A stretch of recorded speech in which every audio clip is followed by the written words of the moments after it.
এই চোকারটা আমার ভীষণ খুবই অল্প সোনাইকে 3 ক্যারেটের দিয়েছিল, পরে আমি ওটাকে হলমার্ক করে নিয়েছিলাম এবং এখন ওইটা পরা হয় না বলে, এটা জন্মদিনে মাম্মাম যেহেতু ঘাগরা নিয়েছে, ব্যাপারটা তো পুরোই ছিল, এই পোর্শনটা তো হলমার্ক করা ছিল আগে। এই যে এই ঝালরের পোর্শনটা এটা আমি করে নিলাম। এইটা 5 গ্রাম মতো লেগেছে আর কি।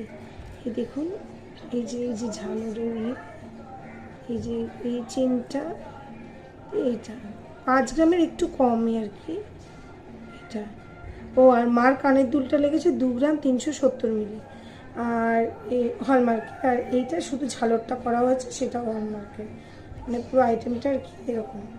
তো মাম্মামের ঘাগরার সাথেও করতে পারবে, আর আমি শাড়ির সাথেও করতে পারবো মোটামুটি।